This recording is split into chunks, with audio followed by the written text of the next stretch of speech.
Alright, Shalom. Before I start, I'm going to give all praises to Yahweh, Bahashem, Yahushai, Bahashem, Rakakodash, give honors to the elders and apostles of Great Millstone. Peace, blessings, and salutations to all the way to Akim Wa'akwath, learning and teaching in truth and sincerity. Another video through the Spirit, your brother Malak from GMS Detroit. Oh man, I'm going to have to turn this into like a couple different videos. I got these different clips. I'm gonna be starting with this one fucking clip, man. This shit is an absolute joke. This is modern day Madness and Prophecies, your brother Malak from GMS Detroit. Handful of clips, right? Oh, here we go. Okay, so apparently it says what? Eminem introduces Barack Obama at Detroit rally in support of Vice President Kamala Harris. 20 hours ago, he's there, who cares? And then you get this clown pop up right here. I gotta say, I have done a lot of rallies, so I don't usually get nervous. But I was feeling some kind of way following Eminem. Now I notice my palms are sweaty, knees weak, arms are heavy. Vomit on my sweater already, mom's spaghetti. I'm nervous, but on the surface I look calm and ready to drop bombs, but I keep on forgetting.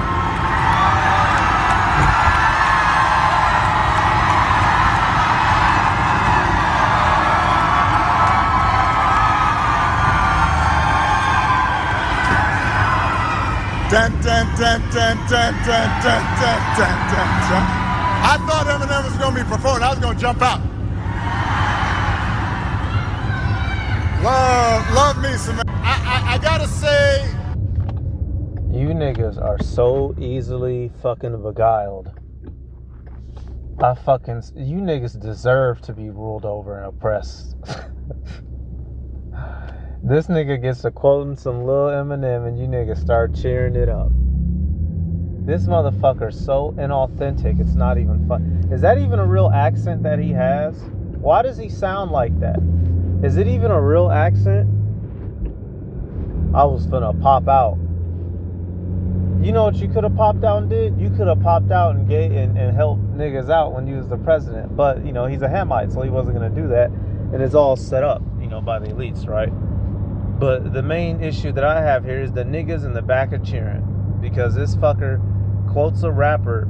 Keep in mind, y'all, this shit's all rehearsed. He knew Eminem was going to be before him. This motherfucker went home and studied those 7 lines as hard as he could to make sure he didn't fuck it up.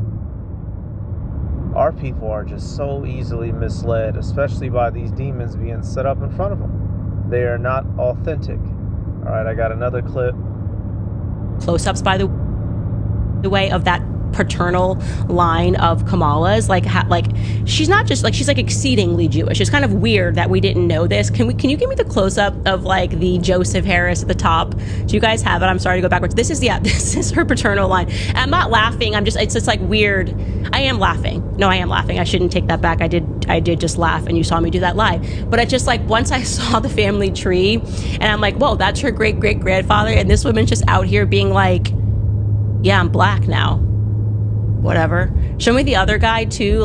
This is Albert Harris, right? So this is Oscar Harris. This is her grandfather's father. I don't know. I don't feel like you can just do that. I feel like you can't just be out here being Jewish and then just be like, nah, never mind, I'm black. I don't know. I don't think you can. Maybe you can. We're going to find out. November 5th is around the corner. But when I was looking at these photos up close, I was just like, dang, Kamala, this is so low-key disrespectful. Disrespectful to black people and Jewish people. This is everything. This is I don't know. Show me the photo again up close. Show me this man. Show me her granddad. Dang, Kamala. So, she's a tear, which, paying attention, you should know. But I'm grabbing this to show you, y'all. Our people are just easily misled. Flock, where's that at?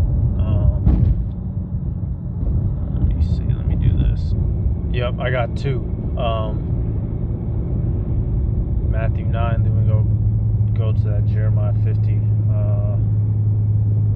I'm sorry, y'all. I'm looking right at it. Oh, there we go. Matthew 9 and 36. It says, but when he saw the multitude, he was moved with compassion on them, because they fainted and were scattered abroad as sheep having no shepherd. And that's our people, without guide, without direction.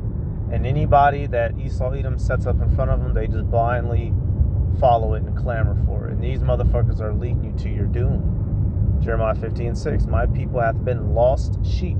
Lost because of what? They're not following their true God, which is the Heavenly Father Yahweh and his son Yahweh Shai. Alright. Their shepherds have caused them to go astray. They have turned them away on the mountains. They have gone from mountain to hill. They have forgotten their resting place. Alright, so the people who are set up over us are misleading us.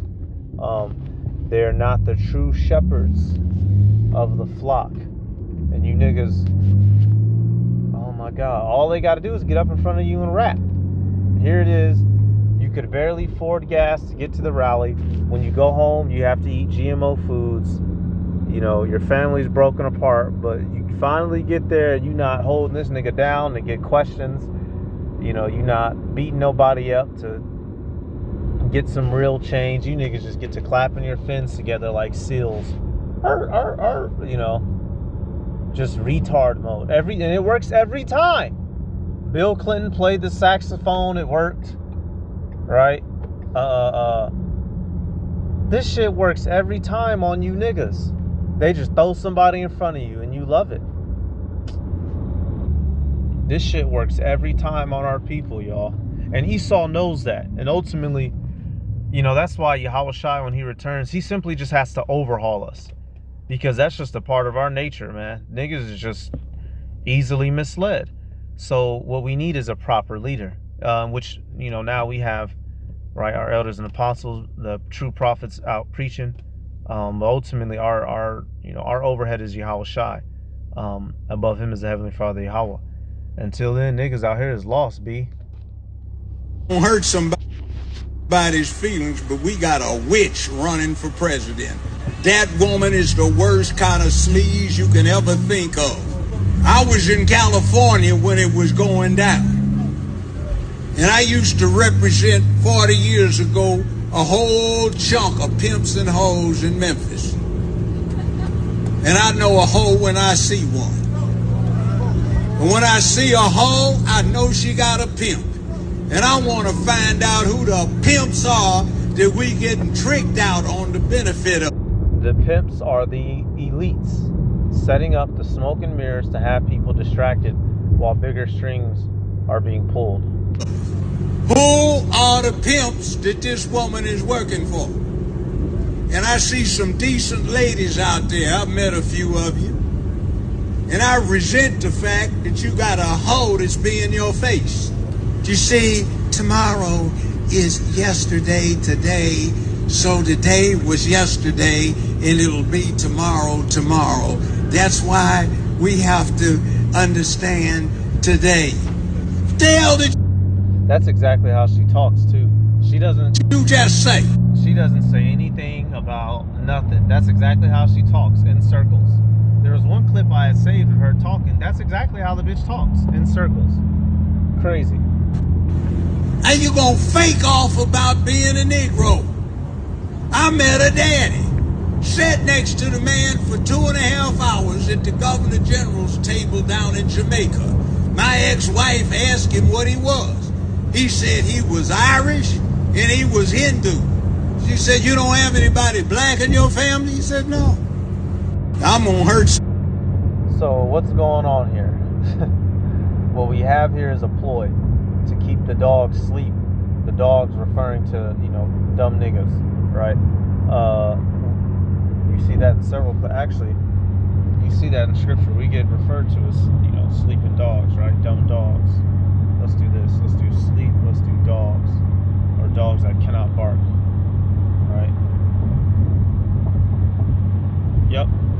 Isaiah 56:10, it says, his watchmen are blind. They are all ignorant. They are all dumb dogs. They cannot bark, sleeping, lying down, loving to slumber. All right, and more in particular, those who are supposed to be given warning, right? They're not doing their job. Literally a dog is supposed to be a watcher. Motherfuckers kick in the house and your dog will sleep.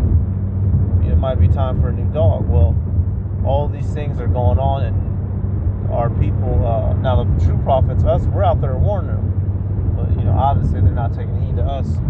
But the ones who they look up to, they're not giving them the warning, y'all. Sleeping dogs. And these niggas fall for the same trick every time. Hook, line, and fucking sinker. Most entertainers are perverted one way or another. Most of them are, and a lot of the managers are, and a lot of the record producers are. And so what they do, they tie hand in hand. So you go into the studio, they give you cocaine, you get high, and then you do your act. You never found satisfaction. It wasn't no satisfaction. I was sick. I had to stay high all the time to feel like a natural person. I had to just be, and it's a sickness because you would feel bad when you do it. And after a while, you get so that you don't hear that little voice no more. What happened? Proverbs the 22nd chapter, verse 1, that a good name is rather to be chosen than great riches. More than love and favors, rather than silver or gold, the rich and the poor mixed together, God is the maker of them all. Then he was telling me in Matthew 6:33, but seek ye first the kingdom of God and his righteousness, and all of these things will be added unto you. Amen. And I'm just glad that I heard the voice of Jesus calling. Hey, and it wasn't, we not dealing with no Jesus, but Jake can quote them scriptures. But apparently this is Little Richard. Must have been clean for a little minute. Been dead and gone. But he's making the point right here. Hollywood full of perverts, and just that world of being in the limelight, whether you're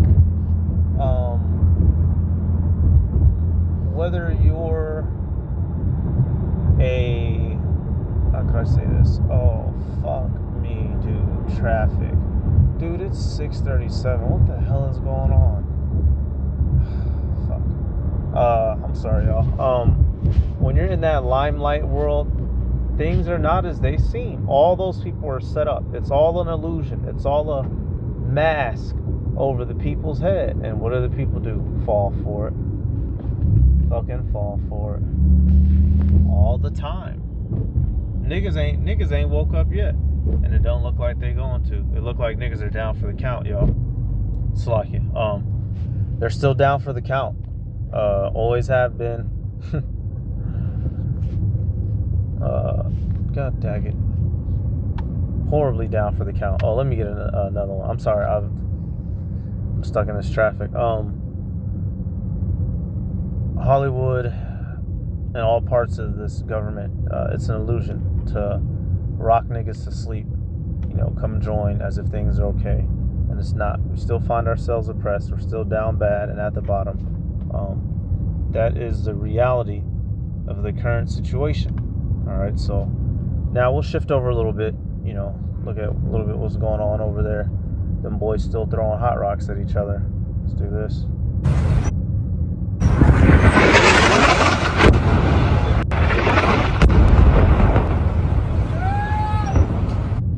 Actually, I'll just knock the volume. I'm sorry. Oh, wow. I can see why there's traffic. Wow, I'm sorry. I'm driving one way on the freeway, and the other side is completely stopped. Yeah, looks like some folk done perished. But, so you see here, they're sending hot rocks over there still, right? It's not going to calm down. And I actually want to pair it with this conversation that's being had with Sync U-Jerk from TYT and Amalekite, spy type guy. I'm sorry, y'all. I was just looking over at that accident. It looks like it was fucking 5 semi-trucks that all slapped up together, completely blocking off the freeway. Crazy work. But back to the point, back to the topic. I'm sorry. The nuclear program is going to be destroyed, and anyone who gets in the way. The Iranian nuclear program is going to be destroyed, and anyone who gets in the way, even if they are politicians in the West, they are going to fall. Because we cannot afford letting any Islamic entity obtain mass destruction weapon. It's as simple as that. It's common sense. You don't need to be part of the Israeli intelligence to realize that Ayatollah with a mass destruction weapon is bad news. So Cenk and many of those losers, you will be defeated. Did you hear what he just said? So wait a minute. Wasn't the last 20 years of American soldiers over there in the East spent making sure they didn't have WMDs? It's 24 years later and niggas is they still touting that. That's how you know, man. Esau's just gotten sloppy with it. But he just basically what this guy did was just threaten the U.S. and so Cenk Uygur is gonna check him on it right here. He threatened politicians in the West that if they don't agree with Israel's war against Iran, that they're going to fall. And remember, he's an Israeli agent. Are you saying Israel will murder politicians in the West or get rid of them politically through bribery or whatever else? What do you mean the politicians in the West will fall if they don't agree to back Israel's war against Iran? Yeah, we will not vote for them anymore. Oh, no, well, you don't vote for them now. You're not in our country. He had to try to cover that one up. Man, y'all, it's all kinds of shit that be going on in these shadows, boy. What do you mean the politicians will fall? We live in democracy, and we have the right to bring them up and to bring them down. Those who agree with Ayatollah, we don't want them in office.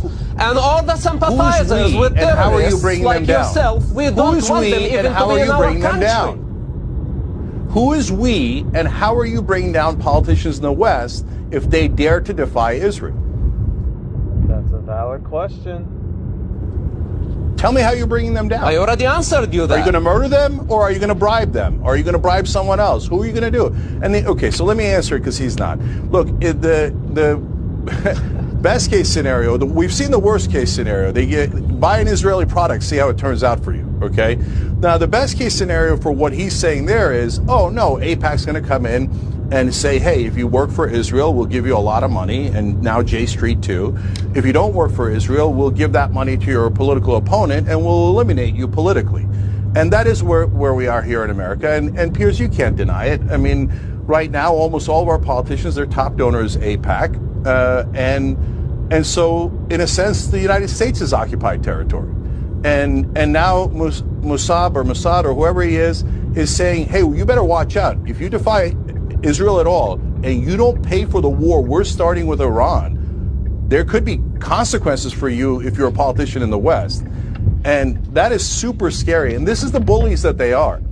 They have tremendous power while pretending to be powerless. I'm talking about the government of Israel. This out-of-control right-wing extremist government is now saying that if you defy us in any way, there's going to be consequences. The Iranian... So what this is showing you, y'all, E is divided. There's turmoil, hearsay, there's this and that, espionage, death, bombings. There's just a lot going on with this guy, and it's because his kingdom is toppling. And we're seeing this shit live time. Just the same way that you can imagine, it would have been amazing to watch Rome fall. For the Israelites that were there going through the whole ordeal, right? They were catching hell, but they were seeing Rome fall too. So we're here in the kingdom, watching the kingdom fall. So obviously, we're getting shook up in the process a little bit. By shooken up, I mean, imagine you're inside of a car. If it gets hit, you're in that bitch still. It's going, razzle dazzle you a little bit, right? Matthew 12 and 25, it says, and Yahushua knew their thoughts and said unto them, every kingdom divided itself is brought to desolation, and every city or house divided against itself shall not stand. And if Satan cast out Satan, he is divided against himself. How shall then his kingdom stand? And the answer is, it won't. All right, all these things that are happening, ultimately, it's being to brew up the war. Missiles being shot here and there, these political lines being drawn in the metaphorical sand. it's incurring the end of Babylon. And we're almost there. We're almost there, y'all. And that type of language, that's not the type of language that two allies should be having with each other. That's the type of dialogue that two enemies would have with each other. And ultimately, we know that America and the land over there are both going to get pelted with fire. So it's all good. It's okay. We need more of it. I just found that a little dialogue to be funny. And which that show, Amalek, he's the head tribe for a reason. He's the head tribe of Edom for a reason. So he does get to boss everybody around. When you don't do what he says, you might just fuck around and not be waking up tomorrow. That's just the reality of the situation. All right, because what they're trying to hurry up and do will segue into this third one. They're trying to set up their NWO, which requires them to, you either got to do what they say or die. So they're just getting started with practice early, it looks like. The countries in the world are considering using CBDCs, and once this kind of power is unleashed, it may be nearly impossible to reverse it. Wait, so what are CBDCs? Central bank digital currencies. Instead of being completely uncontrolled, this money is completely controlled. Why would banks want to create their own digital money when they already control our paper money? Because they can't control how you use your paper money. Once it leaves the bank, it becomes hard to trace and nearly impossible to control. CBDCs would allow the government to completely control the money, to spy on everything you buy. Imagine the government taxing you instantly, seizing your money whenever they feel like it. Say the wrong thing in a post, poof, you're a terrorist. And poof, no more money in your bank account. Today, most of the countries in the... So, this is what Edom is working towards. They're struggling here, they're struggling there, they're struggling everywhere. Esau is trying to hurry up and get his mark established. So he's having a little bit of technical difficulties. And we know ultimately, as close as he's going to get, he's going to fall. But let me actually show you a real life example of this. And this is out here, going to be affecting us, out here in Detroit, right? Look at this. Man, I'm worried. I'm scared. Jalen Davis is like many shoppers concerned about a new way Kroger stores are purportedly planning to set prices for groceries. Looks like I'm at to stop shopping at Kroger. By using surge pricing with tools like facial recognition technology. Groceries is not a stock market. Even though prices do go up and down, it's not a stock market. It should just be a set price and that's it. Detroit Congresswoman Rashida Tlaib wrote a letter to the head of Kroger accusing the grocery chain of using facial recognition and behavioral tracking technology as part of a digital price tag program that she says could using facial recognition. It is. There's always an Amalekite in the midst, y'all. You cannot make this shit up. And behavioral tracking technology as part of a digital price tag program that she says could result in price gouging and discrimination. Seems pretty serious if a member of Congress is involved in it. I mean, prices are high enough as it is in this current age of inflation. The Congresswoman also says she understands Kroger is working with Microsoft on the facial recognition part, placing cameras at digital displays to capture gender and age information of customers, all to create targeted advertisements. Everyone was supposed to be treated the same. Supposed to be equality. It's supposed to be the same prices for everybody. We asked Kroger's corporate office. This is America. About the fact that some in Congress are asking questions. They sent us this statement which says, quote, Kroger's business model is built on a foundation of lowering prices to attract more customers. Everything we do is designed to support this strategy, and customers are shopping more with Kroger now than ever because we are fighting inflation and providing great value. To be clear, Kroger does not and has never engaged in surge pricing. And so they're full of shit. Of course they're going to drop their little statement like Esau does, then still go ahead and do it. But you see, these are facial recognition, in which the price gouge, basically items that people come in and buy, they'll hike the price up on it for that day or maybe for a couple hours. Surge pricing, right? If it's 1 p.m. and lunch meat and water is real popular, it'll go up by a couple bucks. This is that. Esau is showing you what he wants to turn this world into. He's not playing, he's not joking, right? He's killed many a peoples. He's told many a lies to be able to set himself up in this position to rule.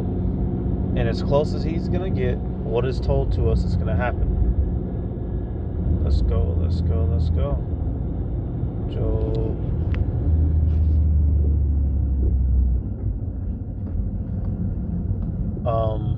Let's see. Y'all already know what verse I'm on.